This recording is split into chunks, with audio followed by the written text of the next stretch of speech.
Hello and welcome. I'm your host Aditi Singh and you're watching My India.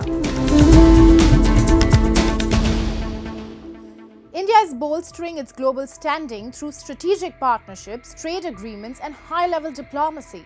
With new consulates and frequent leadership visits, the country is emerging as a key global player. Prime Minister Narendra Modi's recent visit to Mauritius reinforced historical bonds while advancing trade, infrastructure and defense collaboration.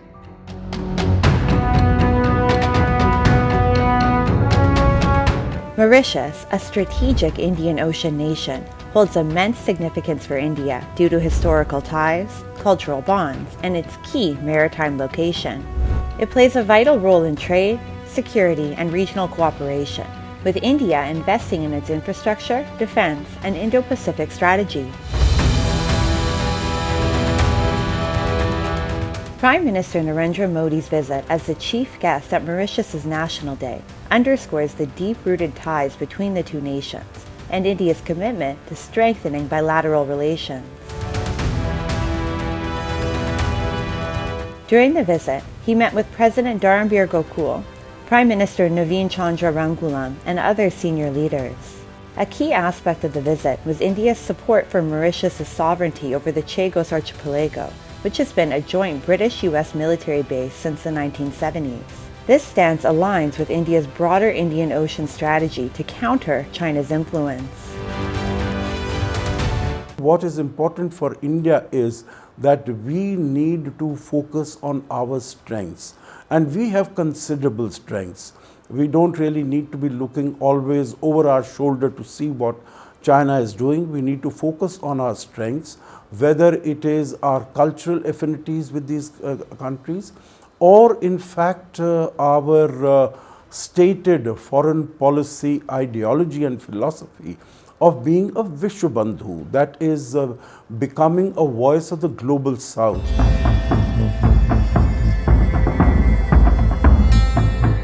Mauritius, an offshore financial hub linking Africa and Asia, considers India a major trading partner.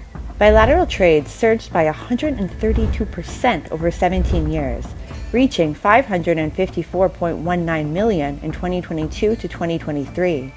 The India-Mauritius partnership is integral to India's Sagar vision and its broader engagement with the global South. India is a proud partner in capacity building in Mauritius. Friends, Mauritius, with large ocean territories, needs to secure its resources from illegal fishing, piracy and crimes. As a trusted and reliable friend, India works with Mauritius to protect your national interests and secure the Indian Ocean region. India has been actively engaged in various development projects in Mauritius, providing nearly $1.1 billion in development assistance over the last decade. These projects include the Metro Express, small-scale people-oriented projects, and grant assistance. Mauritius is home to a significant population of Indian origin, accounting for nearly 70% of the island's 1.2 million residents. This demographic connection has fostered a unique bond between the two countries. India's investment in Mauritius's port infrastructure and military training strengthens security ties, supports its Indo-Pacific vision, and enhances strategic connectivity, securing vital trade routes in the Indian Ocean. India is expanding its consulates worldwide to strengthen diplomatic ties, enhance trade, support its diaspora, and bolster strategic partnerships. This move deepens India's global presence, boosting influence and international cooperation.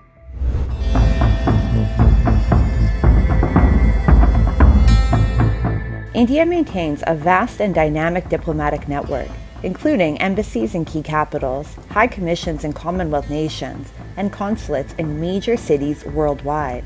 It also has permanent missions to global organizations such as the UN, WTO, UNESCO, ASEAN, and the Commonwealth.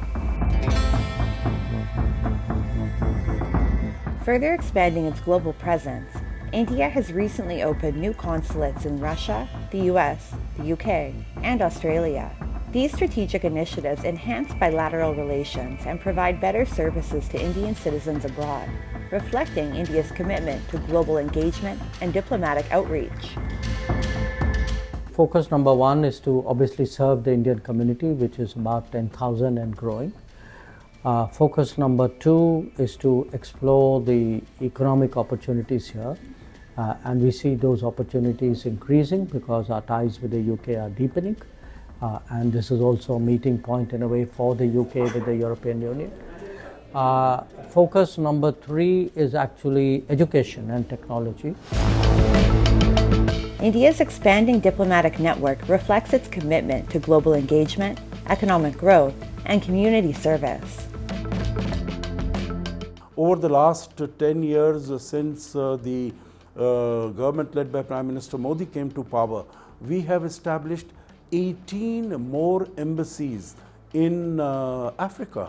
And Africa is very important, both for economic reasons as well as for strategic reasons.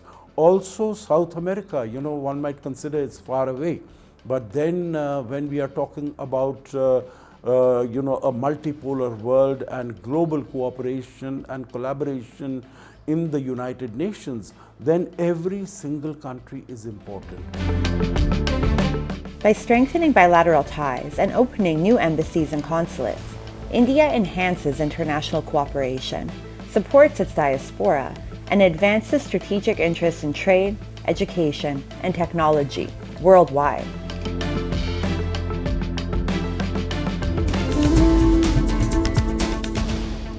With an eye on global climate change, farming techniques in India are rapidly transforming. Both individual efforts and government initiatives are helping farmers adapt through climate-resilient crops, sustainable practices, and modern technologies like precision farming, organic cultivation, and hydroponics. Financial aid, training programs, and digital platforms further support farmers in maximizing yields and profits while mitigating climate risks.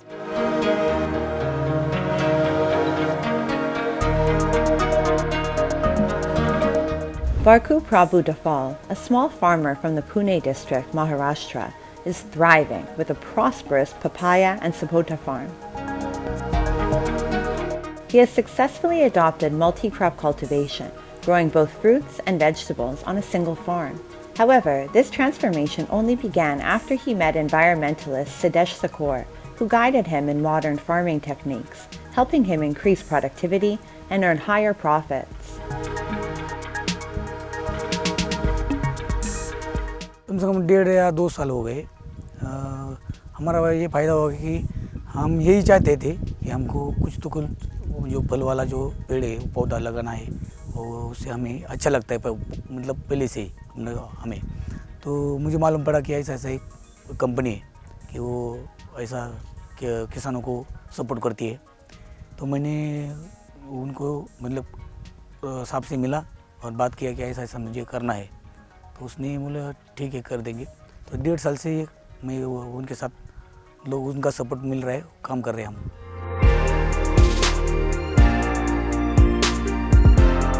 Environmentalist Siddhesh Sakor, through his organization, Agro Rangers, is transforming drought-hit farms in the Pune district with sustainable solutions.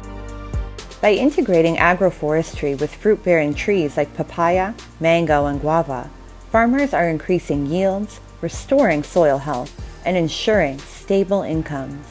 His pioneering efforts in soil restoration and climate resilience have earned him the prestigious UN Land Hero Award. अलग अलग farming में हमने model farm पे on farm पे demonstration किए। उसमें से multi layer farming था, बाम्बू लेयर का एक बाम्बू हाउस का एक मॉडल था, पॉली हाउस का था, इंग्लिश वेजिटेबल्स का था, एग्रो फॉरेस्ट्री का एक मॉडल था। तो इन सब मॉडल में एग्रो फॉरेस्ट्री का एक मॉडल था जिसका हमें सबसे ज़्यादा रिजल्ट मिला जब हम ये पायलट कर रहे थे, क्योंकि पहले 3 साल में हमारी मिट्टी का जो ऑर्गेनिक कार्बन था वो 1.2% से 2.4% गया, क्योंकि हमने पूरा नॉन केमिकल फार्मिंग प्रैक्टिस कर रहे थे, कंपोस्ट यूज़ कर रहे थे, बायो फर्टिलाइज़र यूज़ कर रहे थे। एंड जो एग्रो फॉरेस्ट्री में क्रॉप कॉम्बिनेशंस थे वो बहुत ही अलग अलग थे। तो हमारे पूरे थ्रू आउट द सीज़न में अलग अलग इनकम आता था, जैसे मैंगो से, लेमन से, कस्टर्ड एप्पल से, गावा से. Besides individual efforts, the government is actively working to enhance farm productivity by helping farmers test their soil and grow crops based on soil health. The Soil Health Card Scheme is one such initiative promoting scientific soil management and sustainable farming practices. Launched in 2015, the Soil Health Card Scheme is revolutionizing Indian farming by empowering farmers with scientific insights into their soil. By analyzing soil samples and identifying nutrient deficiencies, farmers are optimizing fertilizer use, cutting costs, and boosting yields. Take Kiranbhai Patel from Sanand in Gujarat. Once reliant on guesswork, his farming practices transformed after adopting soil testing, leading to healthier crops and higher profits. In 2024 alone, over 600,000 soil samples were tested in Gujarat, benefiting thousands. This data-driven approach is now spreading across India, paving the way for a more productive and sustainable agricultural future.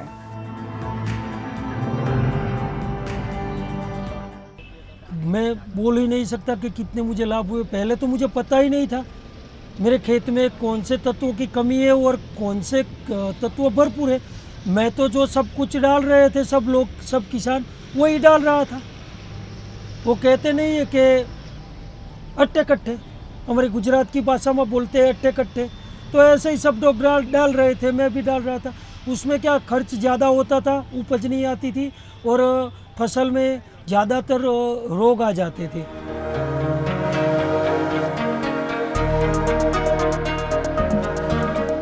Sadesh's agroforestry model and India's Soil Health Card Scheme highlight a transformative shift in Indian agriculture. By combining traditional wisdom with modern science, farmers are improving soil health, increasing yields, and cutting costs. This shift not only boosts incomes, but also ensures long-term sustainability, setting a model for resilient farming worldwide.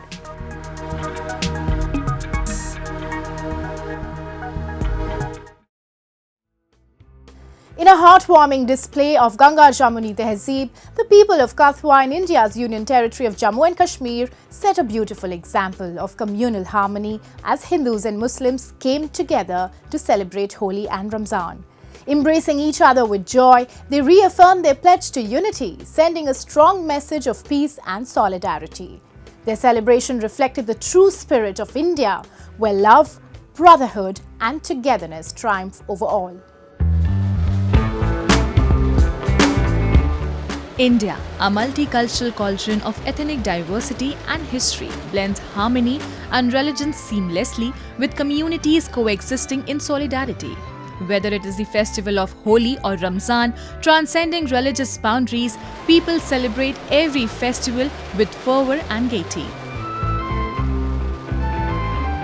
Recently, as the festival of colour, Holi was observed across the nation. People in the Kathua district of India's Jammu and Kashmir, both Hindus and Muslims, were witnessed rejoicing in the festive fervour of Holi, embodying love and harmony.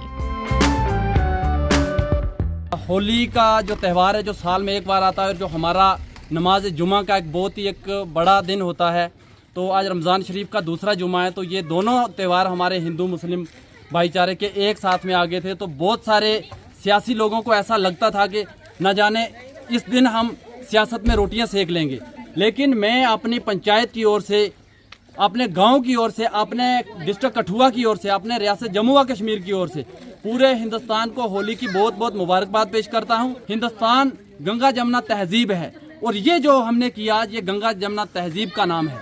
मैं मुसलमान हूँ, ये मेरे भाई हिंदू भाई, इनका नाम पुरुषोत्तम शर्मा है, मेरा नाम मोहम्मद शरीफ है. क्या बांटा है हमें? हमारे खून एक जैसा है, हमारा होली एक जैसा है. कहते ना मजहब ने सिखाता आपस में बैर करना. The atmosphere burst with excitement as revelers tossed gulal, the colourful powder filling the air with laughter and joy. Warm wishes of Holi Mubarak echoed all around as friends, families and even strangers came together, embracing the spirit of unity and celebration.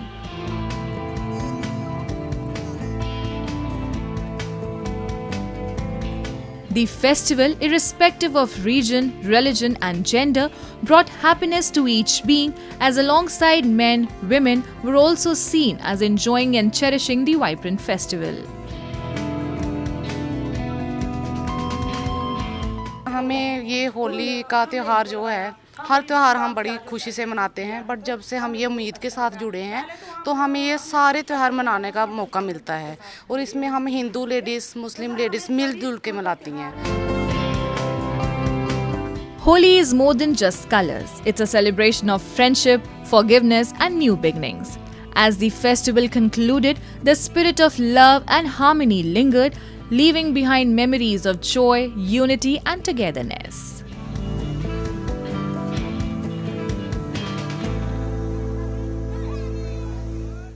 Now, let's delve into World in Focus, featuring the latest global developments and events shaping our world.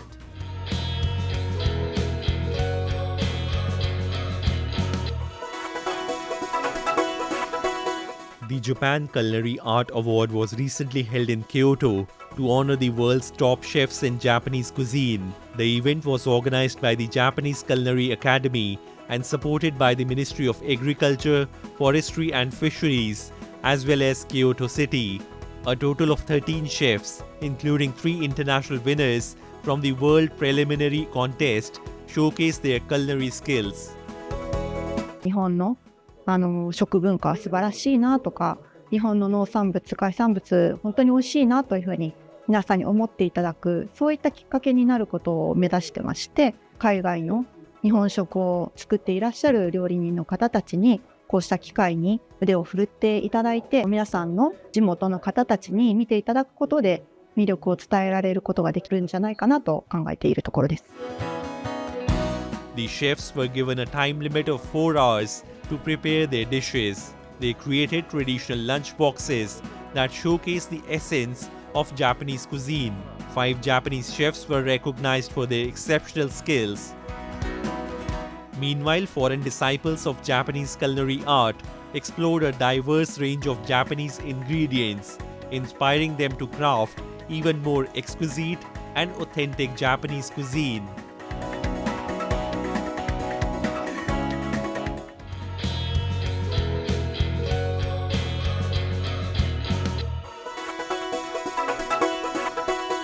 Thousands gathered on the streets of Dublin to take part in the annual St. Patrick's Day parade. The March 17 public holiday observes the death of St. Patrick, the patron saint of Ireland.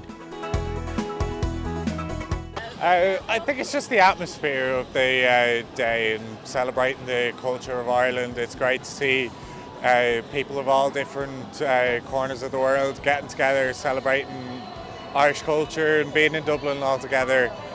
Nothing beats it. I've been doing it for the guts of nearly 27 years and it's great to see it every single year celebrating the culture of Ireland all together. The day has evolved into a celebration of Irish culture, with parades taking place in towns and villages across the world.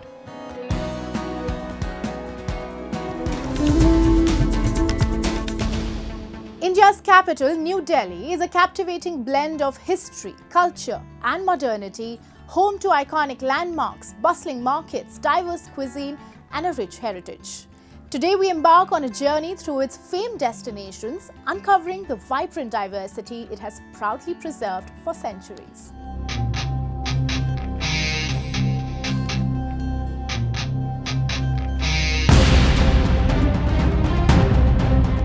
Delhi, the eternal heart of India, has witnessed the rise and fall of empires, from the Delhi Sultanate to the Mughals and the British, each leaving an indelible imprint on its rich legacy.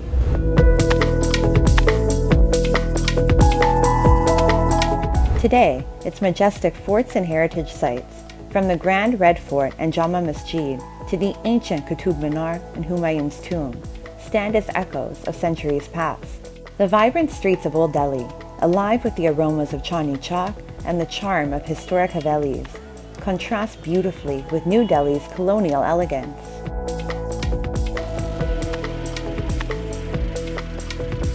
You have a Delhi which is a mini India. from its inception.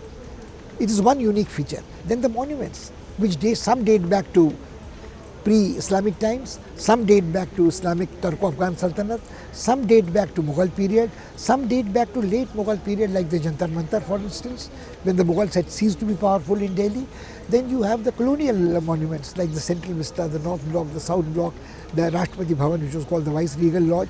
So you have monuments giving you a reflection of architectural styles and synthesis and confluences.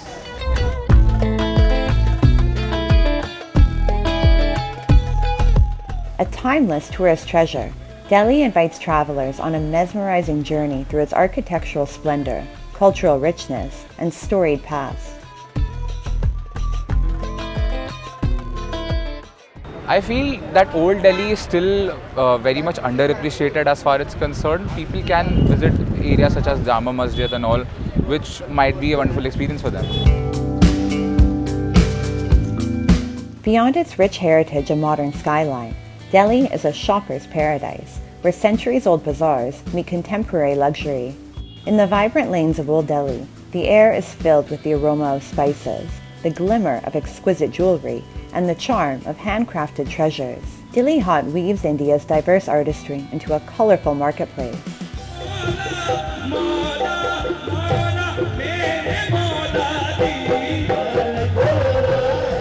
For luxury seekers, Connaught Place and Khan Market exude elegance, while sprawling malls bring global brands under one roof.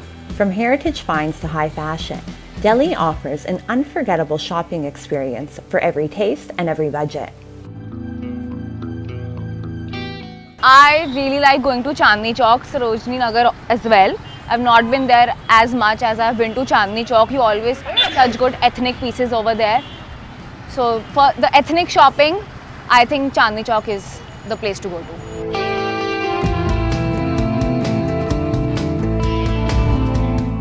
As a vibrant cosmopolitan city, Delhi offers a diverse culinary experience that caters to every palate. From the tangy, flavorful chaat and kebabs, sizzling on Old Delhi's bustling streets, to the refined international cuisine served in its elegant restaurants, the city is a food lover's paradise. Iconic dishes like butter chicken, parathas from Old Delhi, and Mughlai delights reflect its rich heritage, while global flavors thrive in upscale eateries. For tourists, Delhi presents an endless feast of flavors, blending tradition with modern gastronomy. It was the local food. I like the bread, the old kinds of bread that it's local to India.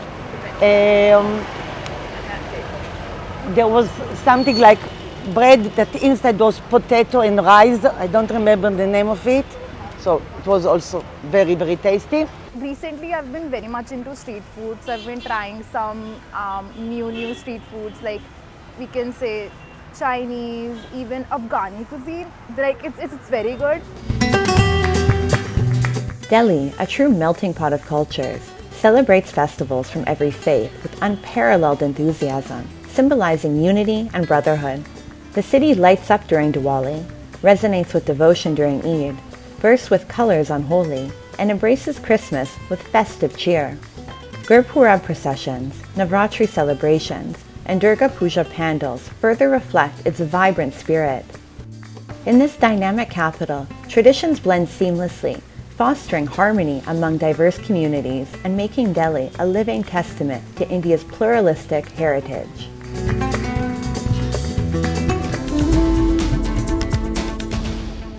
India's vast coastline has long been a gateway for foreign invaders, from the Arabs to the Portuguese, Dutch and British.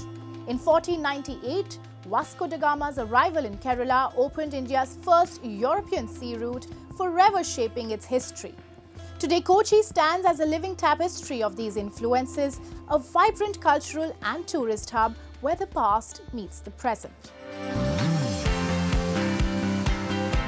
Kochi, the Queen of the Arabian Sea, is a vibrant port city blending history, culture, colonial influences, and modern charm. The Portuguese arrived in the 15th century, with Vasco da Gama landing on May 20th, 1498. He later died in Kochi and was buried in St. Francis Church, though his remains were moved to Lisbon after 14 years. This St. Francis Church is for the Portuguese related one. It's a Vasco da Gama's monument that in all world this church is known as the Vasco da Gama's Church. And the name of the church is in St. Francis Church. It is the first built church in Portugal church in India. Even after 500 years, the St. Francis Church, built during Vasco da Gama's era, remains a key Kochi landmark, attracting visitors of all faiths. The Portuguese and later European settlers strengthened Christianity here, leaving a lasting mark on the city's architecture and culture.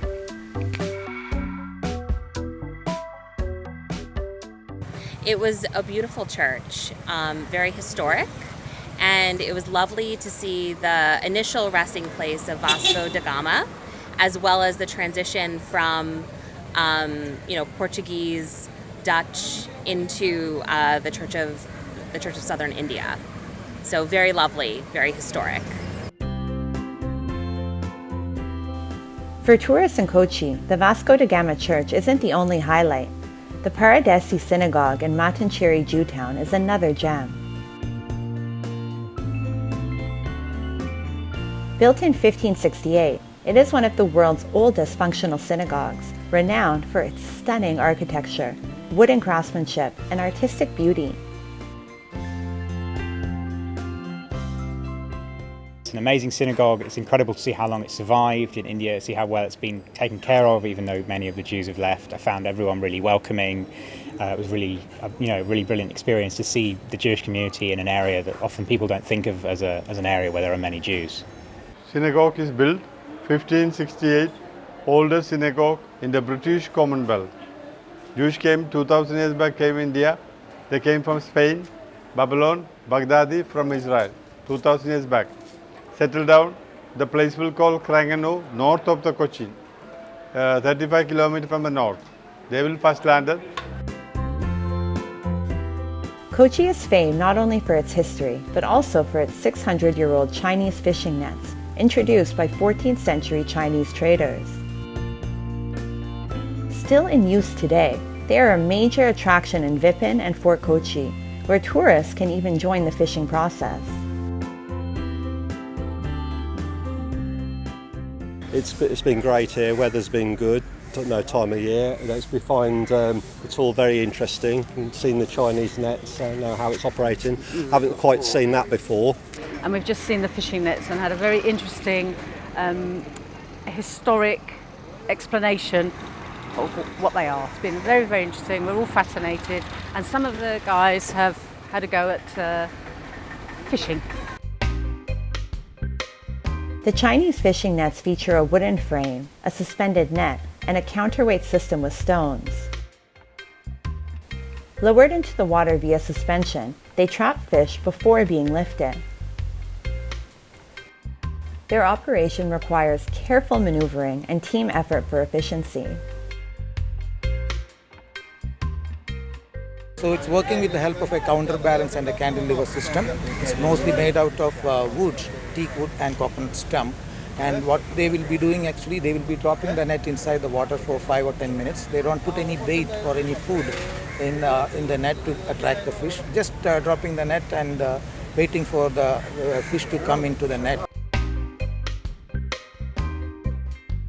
Kochi is more than a trade hub. It's a cultural melting pot shaped by Jewish, Muslim, Portuguese, and Chinese influences. Its language, cuisine, architecture, and festivals reflect this diversity, preserving its rich heritage and global significance.